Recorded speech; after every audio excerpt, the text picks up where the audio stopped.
Alright guys, here we are with the latest episode of the Miami Vice Daytona Spyder Monogram 1/24th scale build. We're going to be looking at a couple things on the chassis and the start of the interior work. Okay, here we have the almost completed chassis. Everything's shown installed as in the last video. The only thing new of note is I reworked the alternator mounting bracket so that it looks a little more like a factory unit. Let's see if I can give you a little better look at it.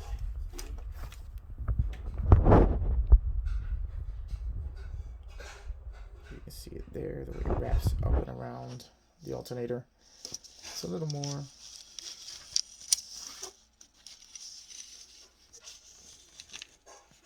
like the real thing. Let's see if we can pull back, give you a little, let's zoom into it right there. There you go.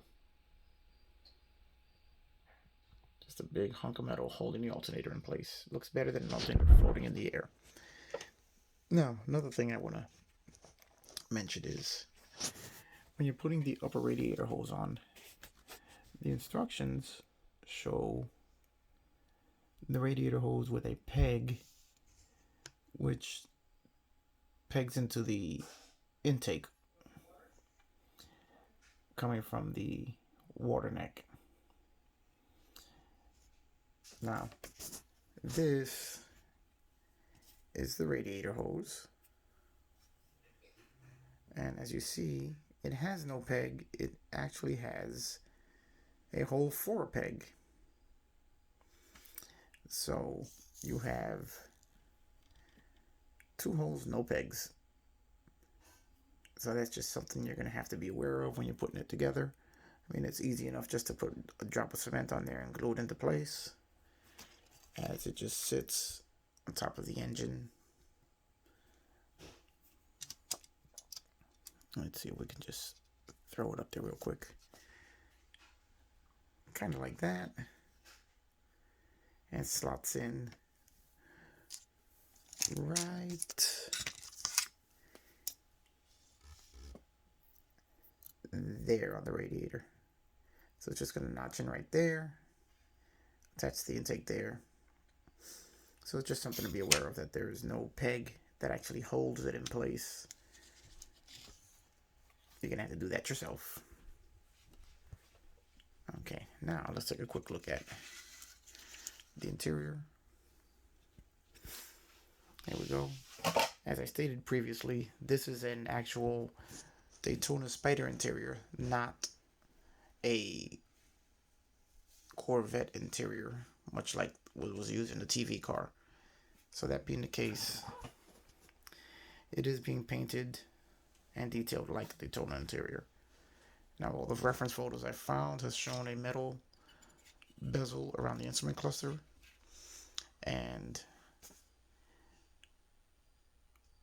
or silver faceplate on the instrument cluster and a black bezel around it. Now, in the interest of trying to stay close to the in-universe car, most of the photos of the Daytona shows an entirely black dashboard assembly, whereas Crockett's car had a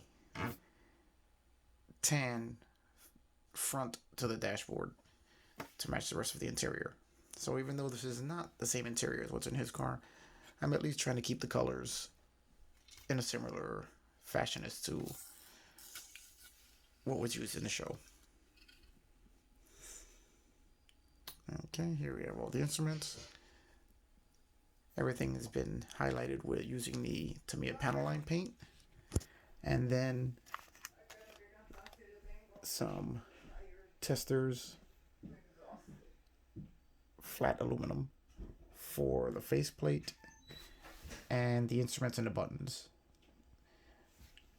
I like this paint a lot. It covers very nicely, very evenly, and it's an enamel paint,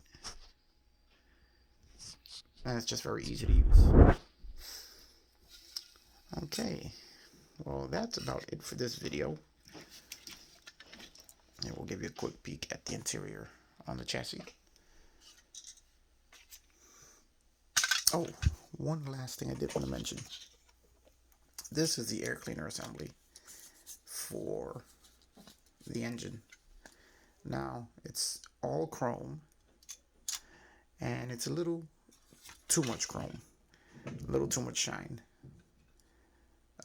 One little tip I can give is if you don't want to de-chrome and go ahead and go through all the process of knocking the chrome off and painting the whole thing, what you can use, I've found that the Tamiya panel line paint right here works to dull the chrome down quite a bit. Gives it a much more realistic appearance while highlighting and bringing the shadows to all of the edges and ridges in it. The forward half here of the intake has not been treated with the Tamiya panel line paint. Just the air cleaner assembly. And let me see if I can get this off now. You can see the difference in the chrome. It was also done to the valve covers to knock the chrome down a little bit. So you can still maintain a chrome air cleaner, but with a more realistic, more in scale. Let's just put that back on there. A more realistic and more in scale chrome than what comes out of the box. Because a lot of the times the problem with chrome is that it's so shiny, it looks out of scale and looks very toy-like when put on the vehicle. But if you knock the chrome back a little bit, dull it down just a bit, darken it a little bit, it takes on a much more realistic appearance. Now the forward half of the intake tube here is going to be painted black. It's just the air cleaner assembly itself, which is going to remain with the chrome. And as you can see here, when you knock the chrome down just a bit, it does give it a more realistic appearance. Okay, I think that's going to be it for this video. It was just a short one to explain some of these things, and hope you found it informative. I'm really liking this build. Give you another look at the dash.